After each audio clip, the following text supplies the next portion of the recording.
Hello everyone, welcome to CareersTalk.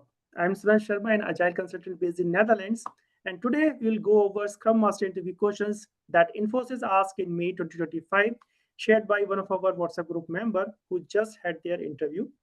So if you also want to join our WhatsApp discussion or job community group, just click the join button and become a silver or a gold member. But friends, before we begin, if you're new here, please take time to explore our channel. You will find tons of possible Scrum Master interview questions. And if you truly want to succeed in your role as a Scrum Master, excel in your career as a Scrum Master, then this channel, CareersTalk, is all you need. So please subscribe to our channel. And if you find this session valuable, don't forget to hit that like button. So without further delay, let's get started. Let's welcome today's guest, Anvitika. So yes, Anvita Prabhu, you might have seen on our channel. She is a familiar face on our channel, and we have done a couple of sessions with her in before in the past. So welcome, Anvita, and thank you for joining us today. Anvita, over to you. Thank you, Sunan. Thank you once again. And as Sunan mentioned, right, this is one-stop solution for you for all the interviews questions. So if anything you want to know in Scrum Master or be it BA or be it PO, this is one-stop solution, I would say. And thank you once again, Sunan, for giving me this opportunity. Yeah, let's get started. Thank you, Anvita. Okay, so the very first question: let's say you are facilitating Scrum, different events, and things like that in your organization. But the challenge is people still have waterfall at their heart, and your managers keep intervening mid-sprint with some change request and something like that. So how do you educate and align them without causing a friction between Hmm. the team within an organization? Yeah.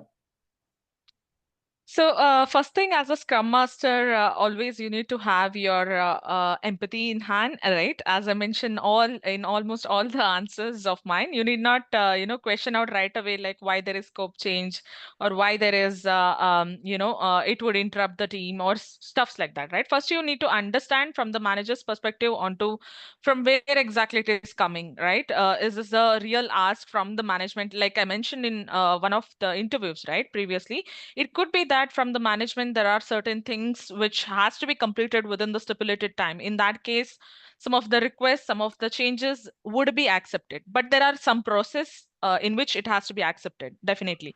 Not during the middle of the sprint, straight away you disrupt the team or put them in the chaotic situation and get it done.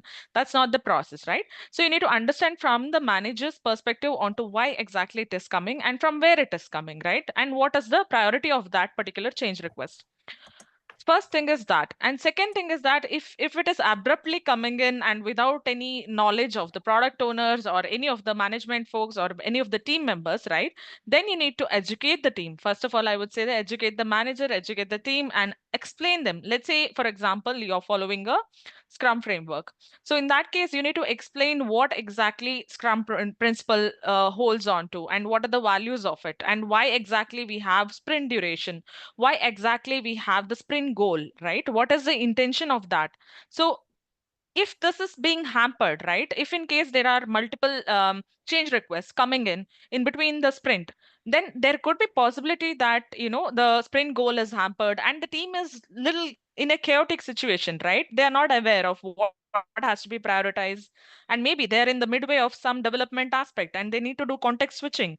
So that becomes a difficult aspect for them, and probably there is misunderstanding between the product owner and the manager, right?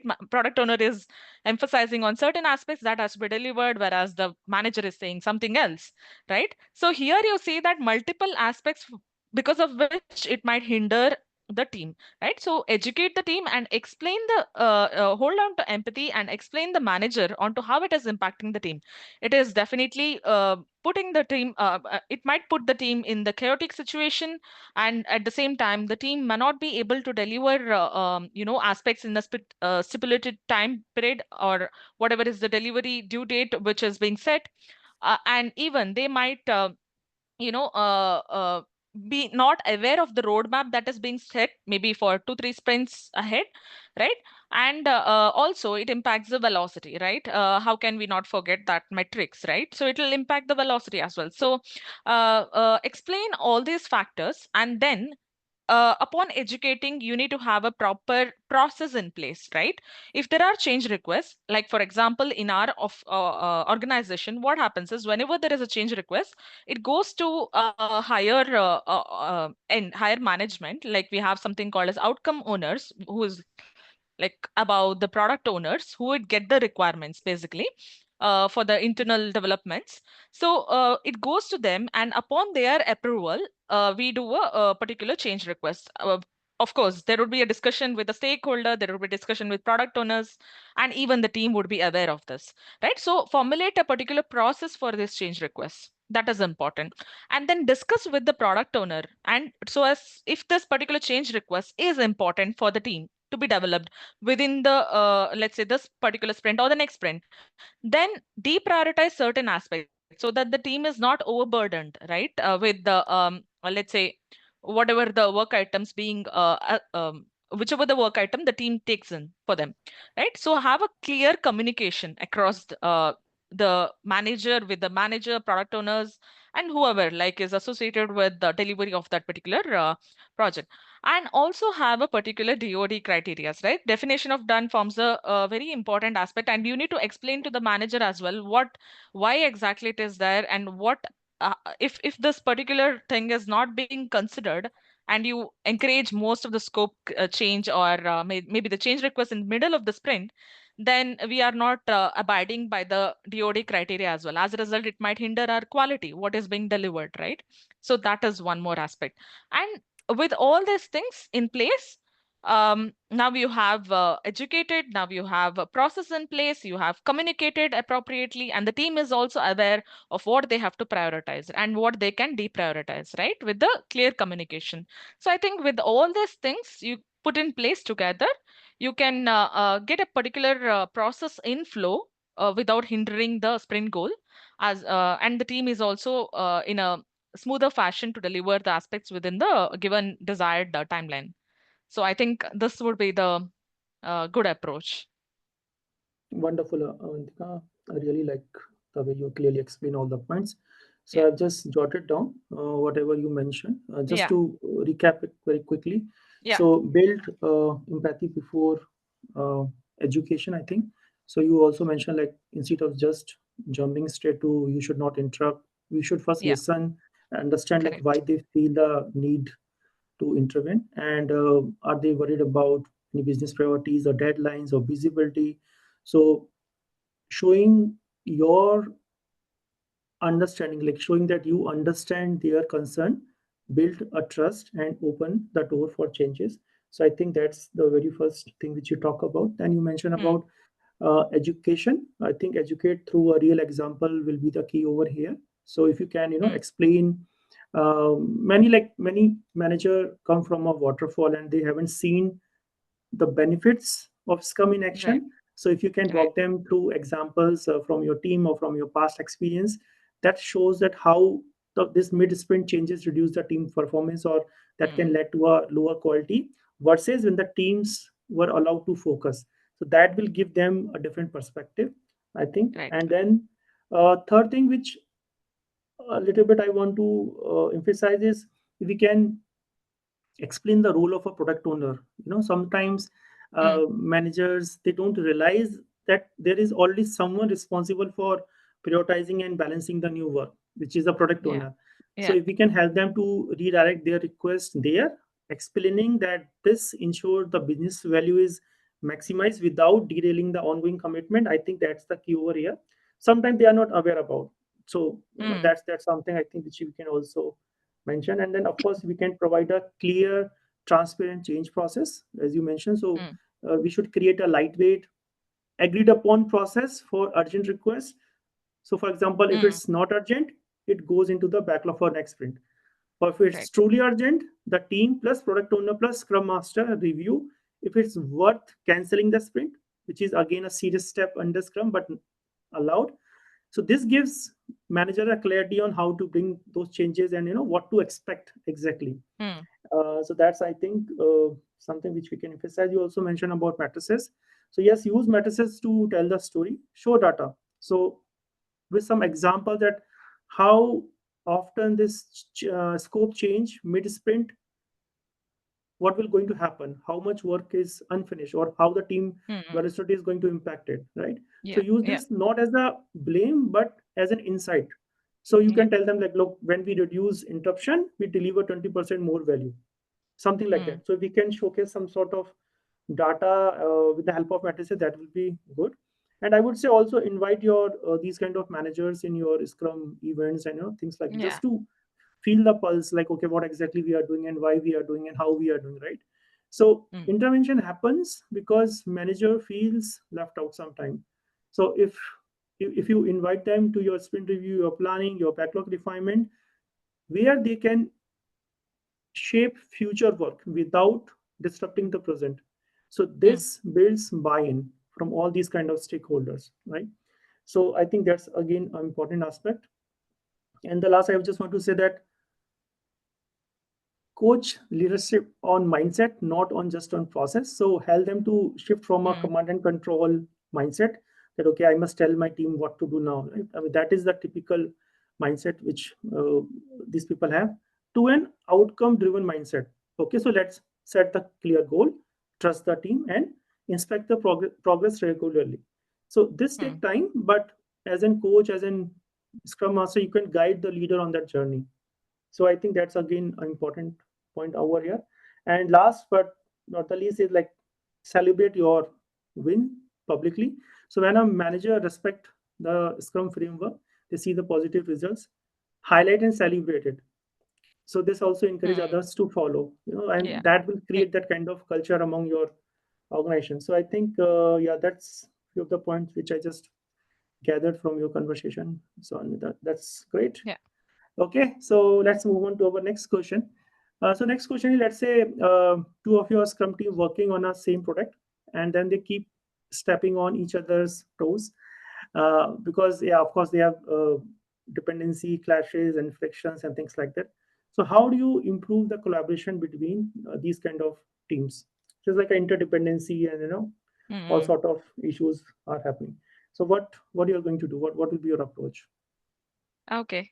So I think this is the exact scenario which we have in our squads. Like, so basically, you need to first understand from both the squads or both the teams onto what exactly is the real issues on why is the conflict, right? From understand individually from both the squads or both the teams onto why exactly is the conflict, what are the dependencies we have across, right? Is it properly derived in the user story? Do we have things mapped appropriately in the user stories or at the epic level or at the capability level? You need to check those things as well. Is it properly documented, all these things? And at the same time, if there are any conflicts, understand why it is, right?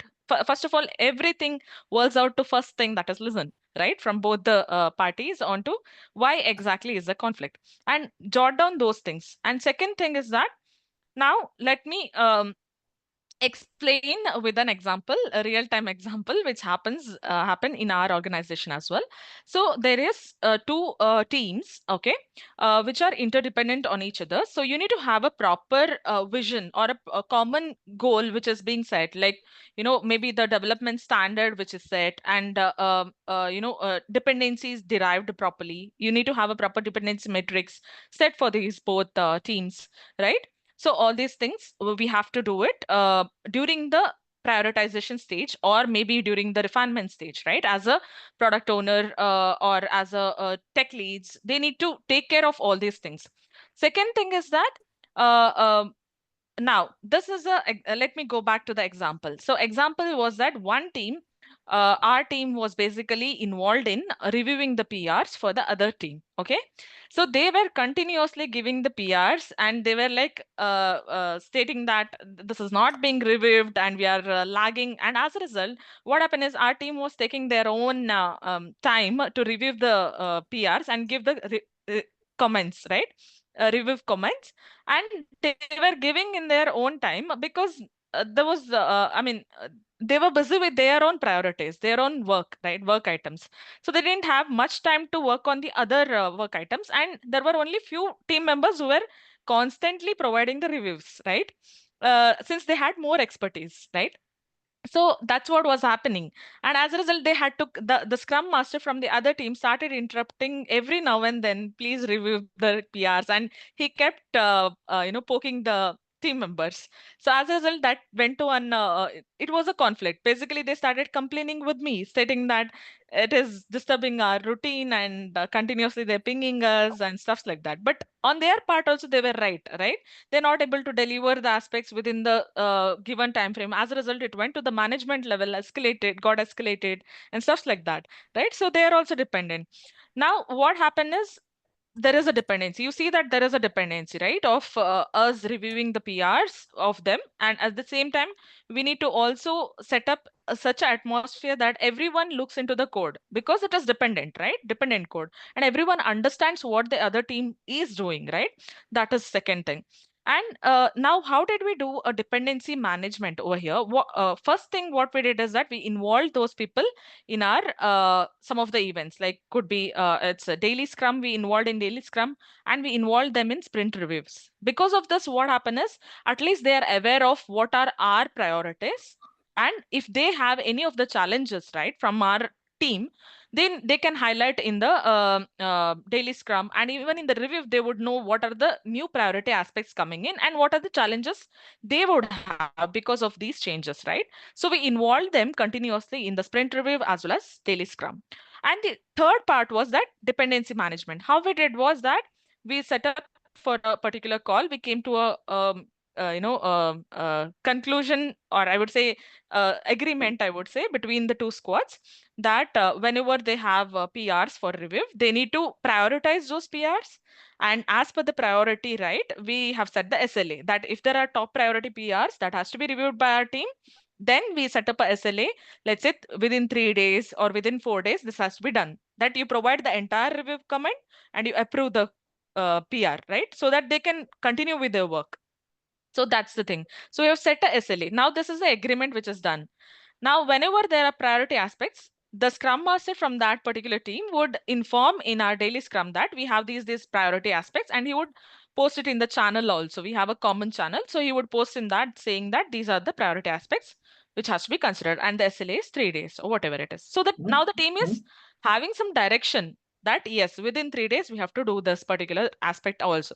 So they would spend some time, and I have also set up a particular timeline, like 15 minutes, at least bear some 15 minutes, like 5 to 5:15. I have set up a call for just for PR review.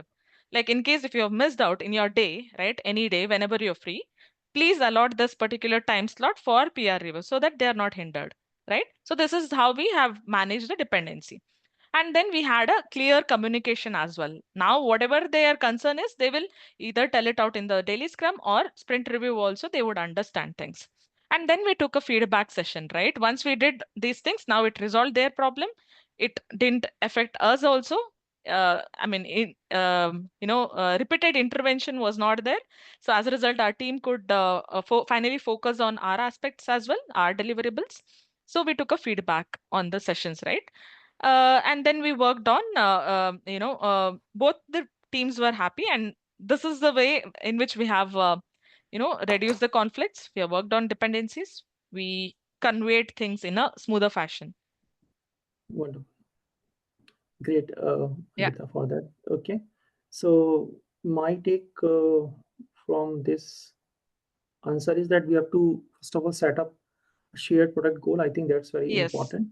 That make sure that both the teams are aligned under a single product goal and a shared backlog, and of course owned by only one product owner.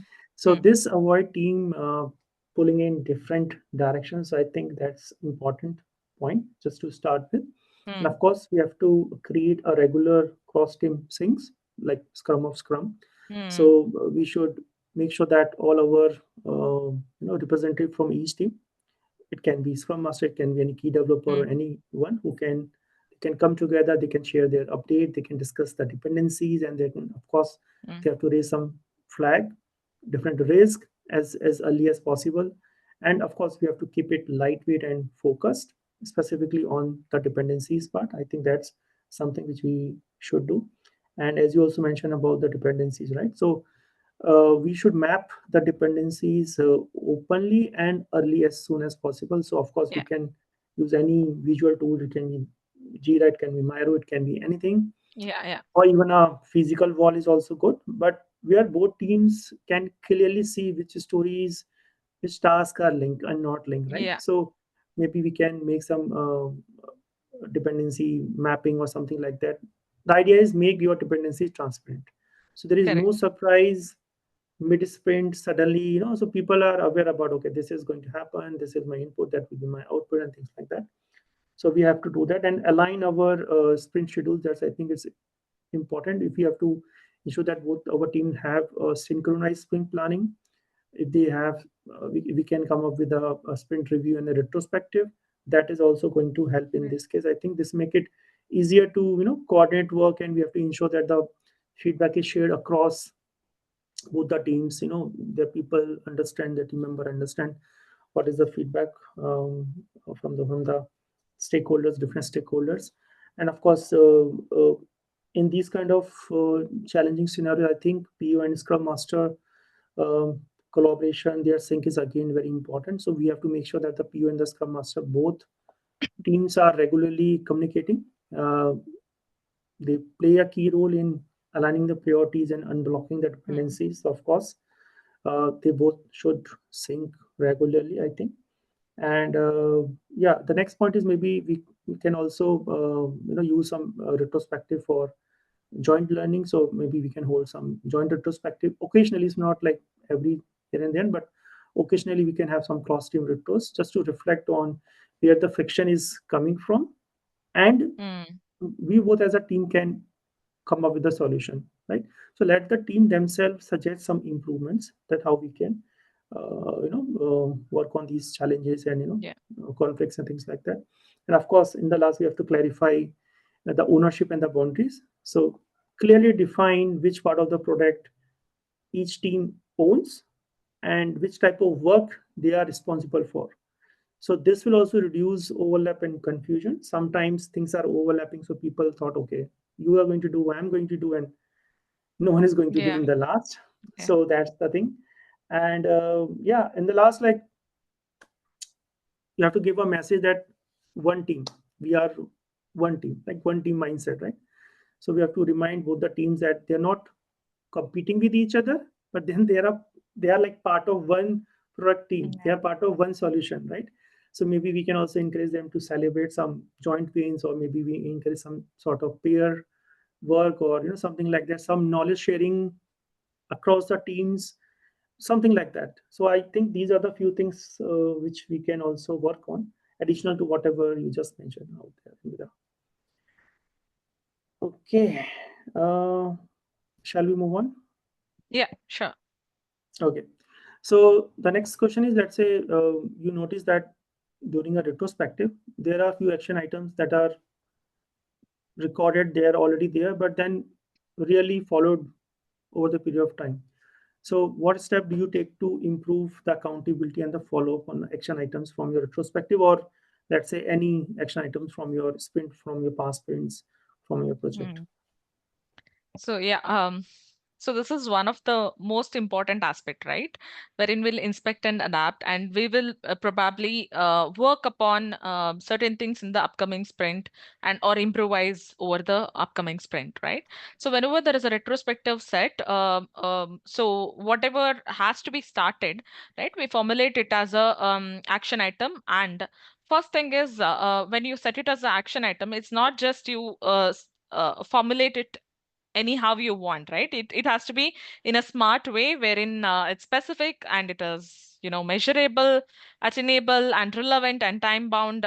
So when it is all set in a proper aspect, right, proper way, so you know now how much to do, what to do, I mean, what could be the impact of this, and who has to, I mean, what is the time limit you have for achieving that particular action item. Also, whenever I set up in any of the, like, we use Jira basically.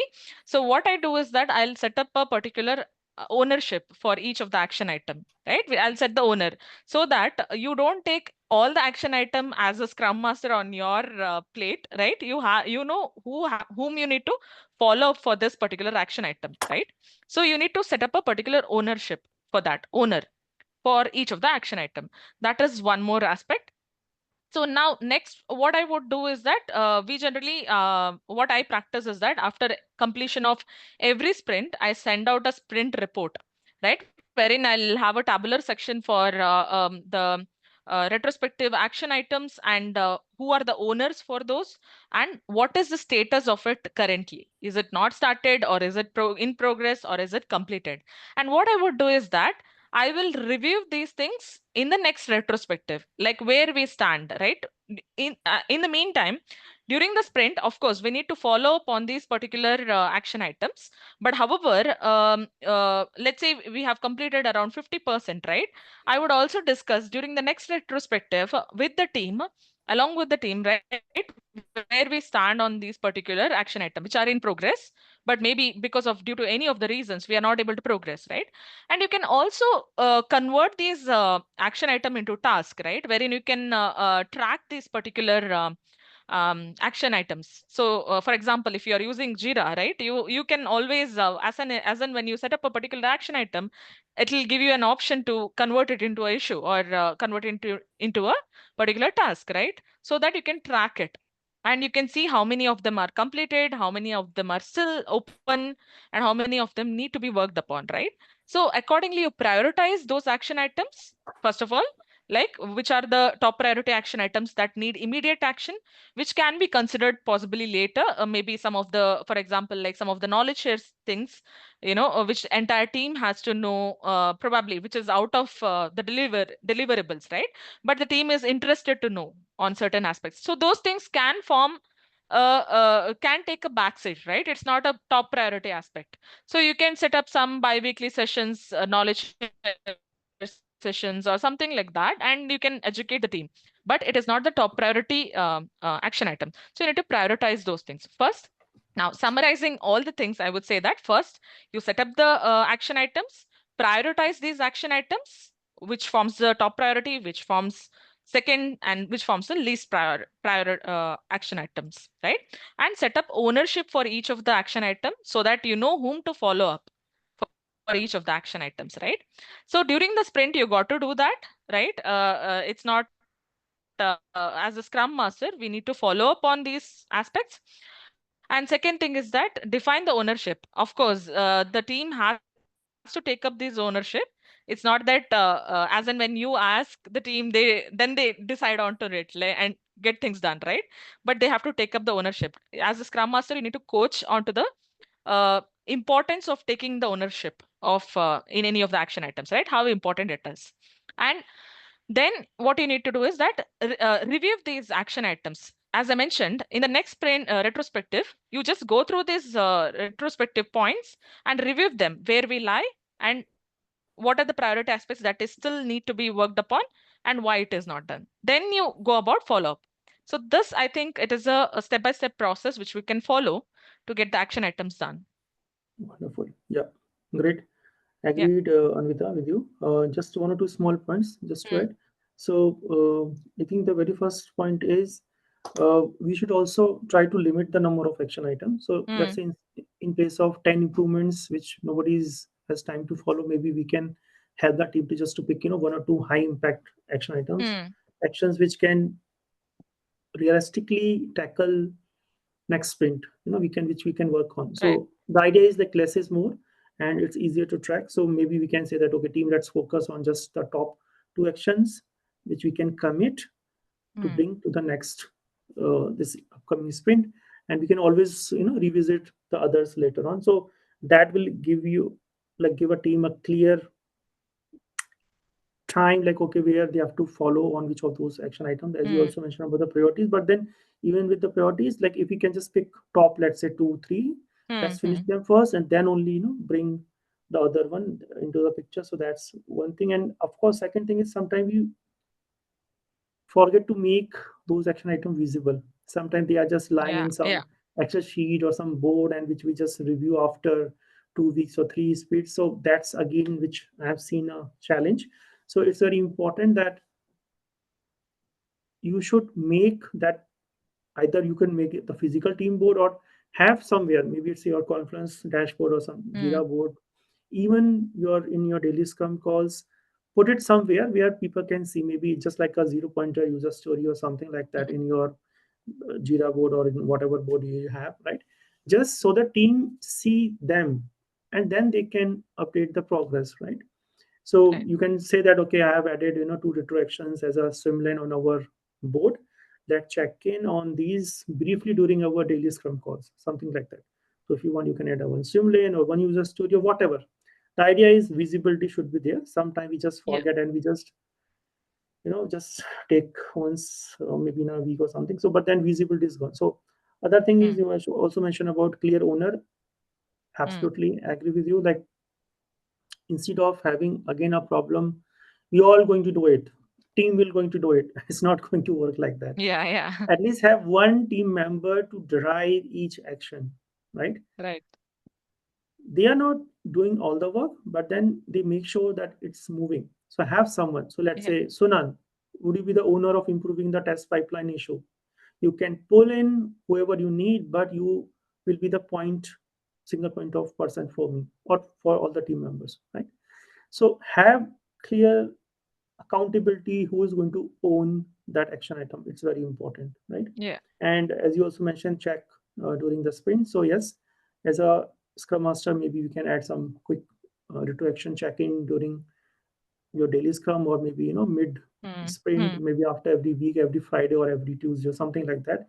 Okay, let's do a quick check whatever is happening on our all those items. So just like, okay, what are the progress on our action items? Yeah. uh, so just go through those action items. That will also give a team the visibility that yeah, people are working and actually something is happening on those action items.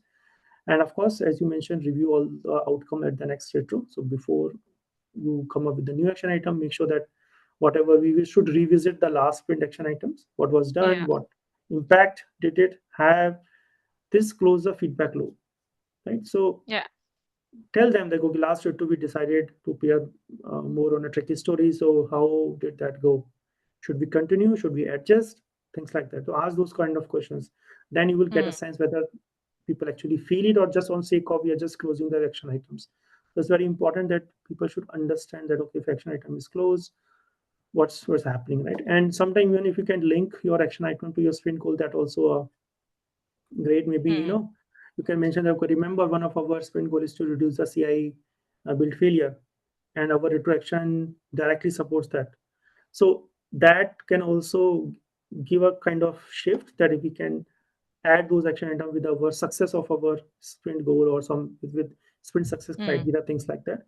And the lastly, I would say celebrate your completed actions. So acknowledge Yeah. if someone has closed or action items, acknowledge. That Mm. will help team. It will then become a habit of your team members. You can say that great job improving whatever, that's a handoff between design and dev this sprint. It really reduce the back and forth, and let's capture what to work and keep that going. So then these are the again your inputs for your retrospective items and things like that. So I think Yeah. yeah, in line with whatever you just mentioned. So I think it's help. I'm adding these points because people keep asking me to suffice, Yeah. put my Right. perspective as well. So that's the thing only over here. Okay, so let's move on to our next question. And the next question is, let's say after a few sprint, you notice that the team is, focus heavily on a new feature, but then they are, in a way, they are neglecting a non-functional requirements like performance in the security.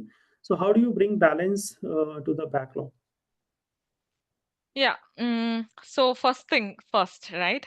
So as a Scrum Master, what you have to do is first thing is you need to understand from the team why exactly they are focusing onto the new aspects. It could be the reason that most of the companies have this culture that we were not given the requirement, we don't know what to do. So whatever we have, we are just doing it. Like whatever is there in the acceptance criteria, we're just doing it. This is what we hear most of the time from the development team. So, first thing is you need to understand from the development team so as to why exactly they're not able to focus on these aspects. Is it not clearly defined, or don't they have any of the requirements set in place? That is one thing. And is it not communicated to them, maybe by the product owners or maybe by the tech leads, right? Onto what are the NFRs that has to be considered. It could be with respect to performance, with respect to security aspects, or whatever it is, right? It is not clearly defined. It can be these possible things. So first listen, right, from the team onto what exactly is the reason. And then second thing is that you need to educate. As I mentioned the previous answers also, you need to explain onto why NFRs are important for delivering any of the PPIs, right? Any of the features onto the where exactly that particular feature is would be a better release candidate, right?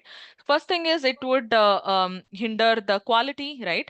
Second thing is that, let's say for example, you are developing Instagram application, right? So there are millions of users who are using at the same time the same application, right? There can be a situation wherein let's suppose Instagram hangs up and you don't see any of the things, whatever. Let's say you want to post a particular reel, right, which is quite famous these days. So when you want to post a particular reel, it doesn't work because millions of users are working at the same time, using the application at the same time. So what happens is, here there's a performance issue, right? So you need to explain to the team, giving these examples, which is maybe used diligently every time by the team, right? So give an example and explain what would happen if the performance is not looked upon, for example, for applications like Instagram, right? So maybe millions of users wouldn't be able to use it at the same time. So that's one thing. And what happens if the data is not secure, whatever the login credentials we are providing, right? So if it is not secure, what would happen? There would be security aspects, right? Security issues. So security breach, basically. So all these things you need to educate the team on and explain them why NFRs are more important, right? It will considering the development aspect, it would facilitate more quality onto whatever we are delivering to the stakeholders. That is one thing. And we need to make it visible, as we mentioned in the previous answers as well, right? We need to make it visible and clear to the team as well, so as to what NFRs they need to focus on, right? So this has to be documented somewhere, let's say in the form of user story, or maybe there should be some epic derived for these things, for all the NFRs itself, so that they can look upon these things once the feature is completed, right? So that is important. And we need to prioritize as well, right? We need to discuss, the team need to discuss with the product owner and with Scrum Master as well as tech leads. Let's say you have a team where tech leads are also involved. So you need to prioritize as well these aspects, right? So let's say you have completed feature 1, 2, and the related NFRs also has to be considered. And you need to also include these aspects in your sprint reviews, right? So that the stakeholder is also aware onto what are the NFRs that are being considered for this particular feature, so that they can also use.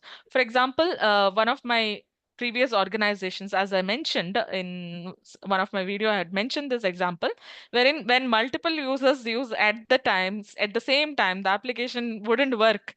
So then he was really frustrated during the review session, stating that when I'm using at the same time, the same other person is using, it is not working. Application is not reliable. It's not efficient, right?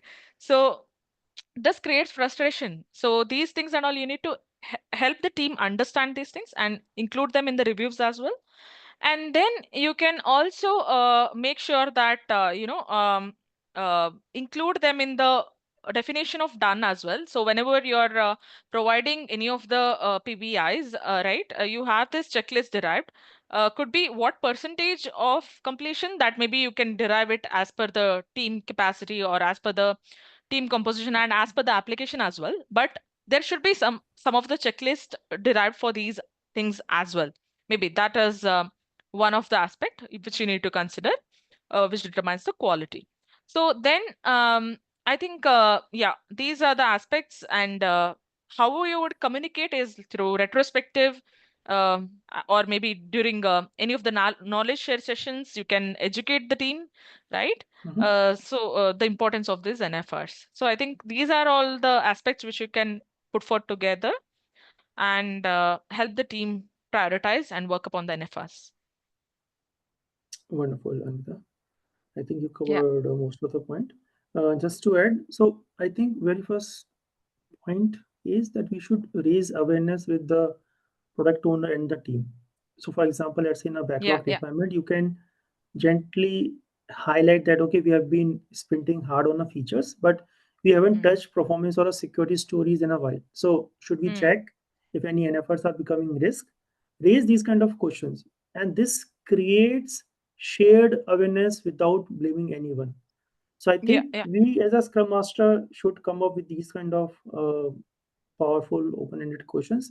And Mm, other thing is, let's try to have NFR visible on your backlog. So right. help your PO and team, ask them very explicitly that okay, add NFR stories or technical task into the backlog. Sometimes they just say okay, we'll handle it later. Don't buy in that Yeah. that idea. So tell them that okay, we need to have our NFRs or technical debt stories on our backlog. So that's something. Uh, Give them some kind of bandwidth, add capacity for Mm, tech task in each sprint. So agree with your team or you with your product owner to at least reserve 10% or 20%, whatever capacity mm, each sprint for some technical improvements, for refactoring or for NFR. Right? So let's say you tell them, okay, let's always have at least one or two tech stories per sprint so that we can improve steadily over the period of time. Right. mm, So I think that also something which we can bring in. Apart from that, maybe we can also use matrices to uh, show them some kind of invisible risk. So maybe like we can tell them that we can share some sort of data that okay, this page load times are keep on mm, increasing 15% over the last three sprints, or let's say error rate in logs have doubled since the last release, things like that, right? So this make the hidden visible, and that will motivate mm, the team and your PO to act on it, right? So I think these are the few additional point which we can add on top of whatever you just mentioned. Of course, you mentioned mm, about prioritization and you mentioned about DoD, right? We should have, of course, we should update our DoD, include some basic NFR checks. Maybe we can say that yeah. okay, every feature must pass some performance baselines, some basic security checks, and Mm, some unit test coverage. Right? So this ensure that NFR are not just treated as a separate extra work, but part of every story quality standards. Right. So we right. have to introduce these kind of small changes in our DoD as well. So I think that's really Yeah. going to help. Okay, Anita, wonderful. Let's move on to our next question. And the next question is on DoD itself. So let's say your team have just adapted Scrum, but then they're struggling with understanding and implementing the definition of done consistently over the period of time. So how do you guide them towards the clarity and a shared ownership of your DoD? Yeah. So first of all, here the team is already, let's say, practicing Scrum, right? They know what they have to develop. They know what is the sprint goal and stuffs like that.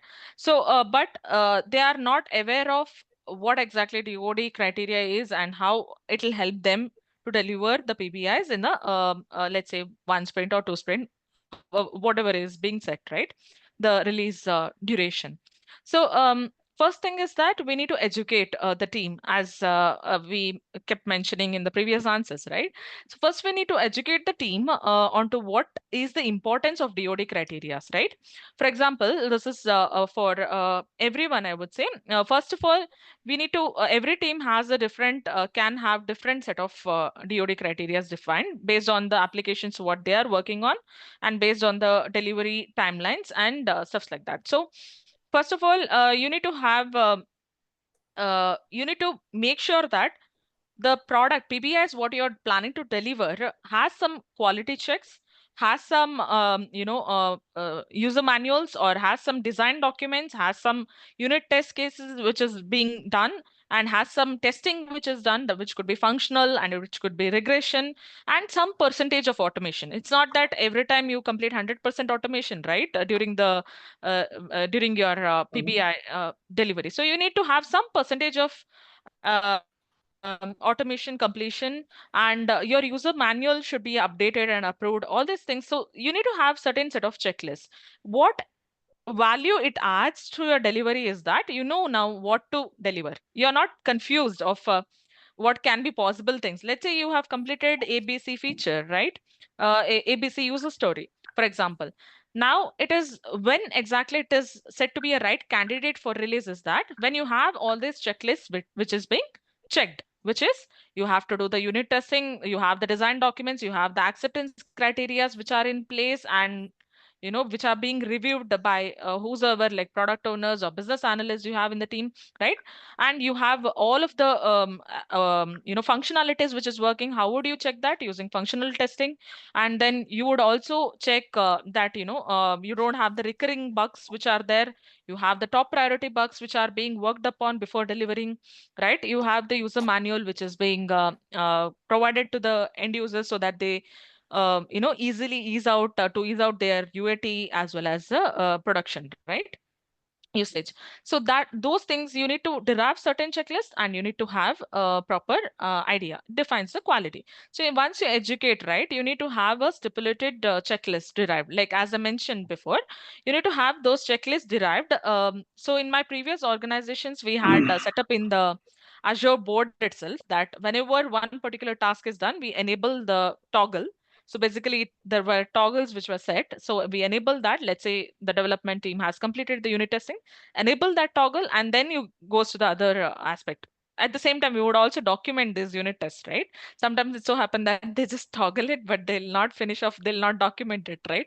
So in that case, you need to have the evidences in place, right? So those things. And once you educate the team, there should be like clear understanding between the product owners and between the team as well, like what is required for the PPIs to be delivered. I think with these things in place, the intent of DoD criteria is conveyed. At the same time, it can be followed as well in a desired manner, ensuring the quality. So yeah, Okay. Okay. Wonderful, Anita. that's Yeah. from me. Thank you for that. Okay. Great, Anvita. Just to add, again, a small point, not something which you already said. So I think when we are having this team, right, I think we should start a team with some kind of workshop, maybe a collaborative workshop where Hmm. teams define together what does this done mean for us as a team across coding, Yeah. across testing, across documentation, deployment, or whatever you had, right? So have this kind of workshop with the team first. Use maybe any tool or physically or anything. Brainstorm Yeah. all the activities that are needed before a product backlog item is truly ready for release. Why? Because teams are more likely to own the DoD when they co-create it. So it's very important that we Hmm. as a team should come together, your product owner, you as a scrum master, and your all your developers, all the members come together, create this definition of done. That's very important. I think that's the first point which we all should do. If we already have already defined definition, it's a time to revisit it again. It's always a good Yeah. idea to do that if you are joining some new organization or some team to do that. And as you mentioned that duty is all about the quality and the customer value, right? Yeah. So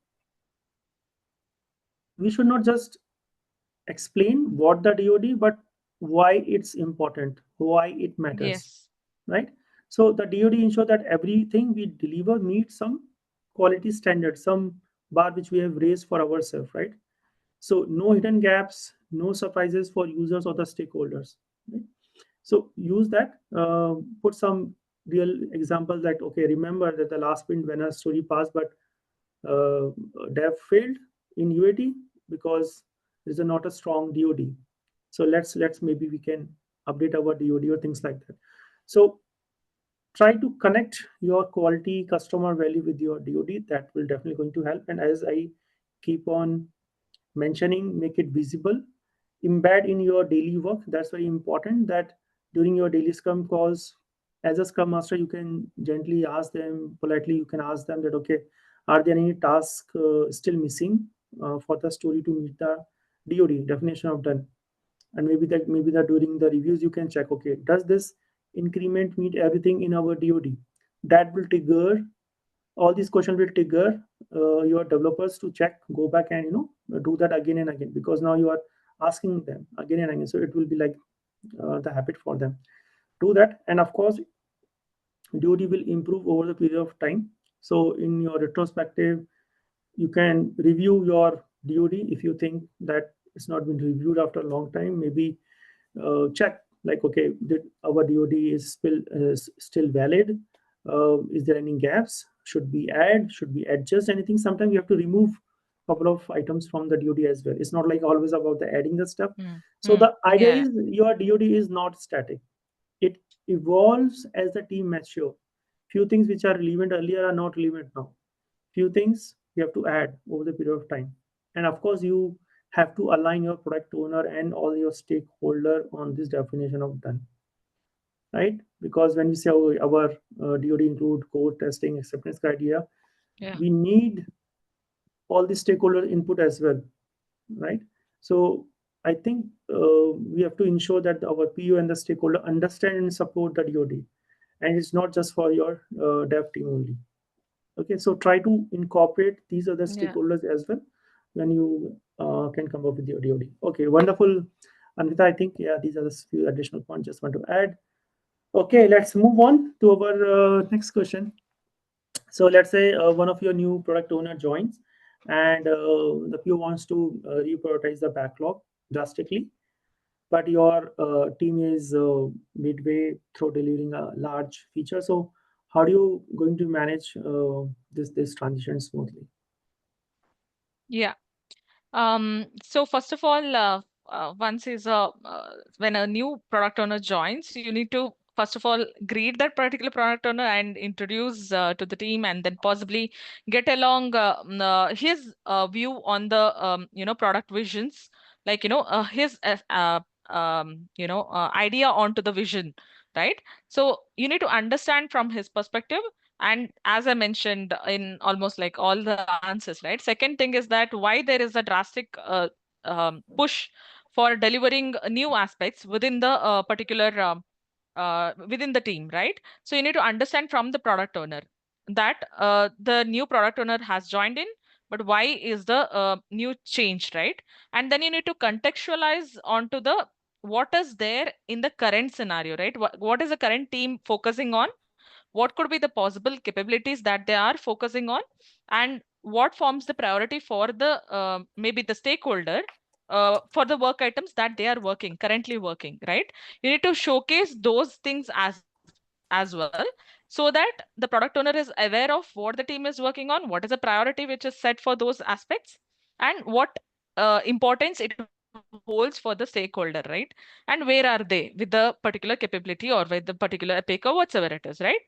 um, so those things you need to contextualize and you need to explain to the new product owner, and then take see that the new aspects, whatever he or she is adding within the particular team, does it align with the existing one, right? And how important it is for the team to work upon the new item, whereas considering deprioritizing the existing work items, right?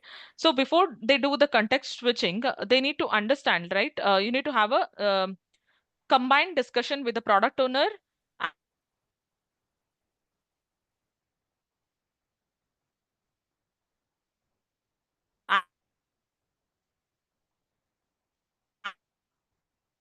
and the team, and understand views, right? So what forms the priority? That there should be a sense of clarity to the team. It should not be like a chaotic situation, which is they're working something and this new thing comes and then they'll move to this. No, that won't happen, right? So that's very important, you need to understand, and then have a clear communication channels as well, like as mentioned, ensure that if it is consistently happening, then ensure that it is being worked upon as one of the action items in the retrospective, right? So that there is no context switching, there is no chaotic situation within the team, and there is no the team is not Hmm. misled, and they're clear on the roadmap which is being set, let's say for the 2 3 sprints, right? So you need to have a clear communication between the product manager team as well as the scrum master need to have, and the stakeholders definitely. And you need to get a buy-in from the stakeholder as well whenever the new aspects come in, right? So where is it documented, from where it is coming? You need to understand those aspects also before imposing it on the team, right? So you need to have a buy-in from the stakeholder and see where exactly these things lie. So I think with these things in place, probably it would definitely work. Sunan, yeah. Okay, wonderful, Anita. Yeah, thank you for that. I think you just, I'm not going to elaborate much, but then I think you Yeah. mentioned about that have a clear one-to-one with the new product owner. Like, Yeah. stay calm and clarify with your PO what is the intent of doing all these change, right? So if you can Mm-hmm. ask your PO that, okay, can you help me understand why these priorities need to be changed urgently? Right. Is there a market shift? Is there a stakeholder pressure? Or is some new data driving these changes, right? So when you Mm. understand the why, you need to understand this why before you are going to react, right? Sometimes Yes. it's Yes. valid, sometimes it's not valid. So do that first. I think that's an Mm. important point. And of course, um, educate your P on Scrum Right. agreements and things like that. Okay, if the sprint goal is fixed during the sprint, we should avoid mid-sprint changes. Unless the work become Mm. absolute or no longer available. So let's capture the new priorities for the next sprint while completing our current commitment. So these kind of things we should educate our PO if you Mm. feel that PO is not aware about, and if needed, reassess if your sprint goal is still valid or not valid. And then, of course, communicate openly with your team. Um, Mm. do a plan smooth transition if it's the case, something like that. So I think, yeah, I think you have already covered a lot of on this, so I don't have to spend much time on that. So that wonderful, Anita. And I think with this, we came to end of the session. It's almost like I think 40, 50 minutes. So wonderful. Thank you, Anita, for this. And Thank you. thank you, friends, for joining us today. And if you found the value in this session, smash that like button, subscribe, and share.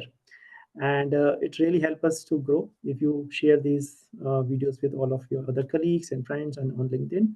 So see you in the next session. Until then, take care. This is Sunil Sharma signing off along with Anvita. Thank you, everyone. Bye bye. Thank you, Anvita. Thank you, Sunan. Thank you, Sunan. Thank you.